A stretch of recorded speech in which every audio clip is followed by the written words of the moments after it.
ইসরায়েলের দক্ষিণাঞ্চলে ইরানি ক্ষেপণাস্ত্রের আঘাতে ক্ষতিগ্রস্ত হয় সোরোকা হাসপাতাল, কয়েকজন আহত হন। ক্ষয়ক্ষতি পরিদর্শনে গিয়ে সাংবাদিকদের মুখোমুখি হন ইসরায়েলি প্রধানমন্ত্রী বিনিয়ামিন নেতানিয়াহু। চলমান এই যুদ্ধে ব্যক্তিগত খেসারত নিয়েও কথা বলেন তিনি।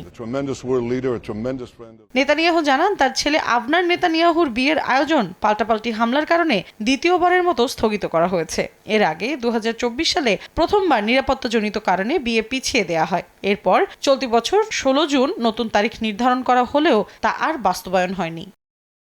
13 জুন ইসরায়েলের হামলার জবাবে পাল্টা আঘাত হানে ইরান। এরপর থেকেই ক্ষেপণাস্ত্র হুমকি বেড়ে যাওয়ায় ব্যক্তিগত আয়োজনে অনিশ্চয়তা তৈরি হয় নেতানিয়াহুর। তিনি জানান, এই যুদ্ধে প্রতিটি পরিবারই খেসারত দিচ্ছে, কিন্তু এই বক্তব্যে উল্টো চাপে পড়েছেন তিনি নিজেই। এসএমসি ওটসালাই এলো আরো উন্নত নতুন প্যাকে, জীবন বাঁচায়, জীবনকে এগিয়ে নিয়ে যায়। ইসরায়েলি এমপি গিলাদ কারিফ সামাজিক যোগাযোগ মাধ্যমে ক্ষোভ প্রকাশ করে বলেন, দেশটির বহু পরিবার আছে যাদের সন্তানের বিয়ে দূরে থাক, তাদের জীবনে আর কোনো উৎসবই থাকবে না। মৌসুমী সাথী, সময় সংবাদ।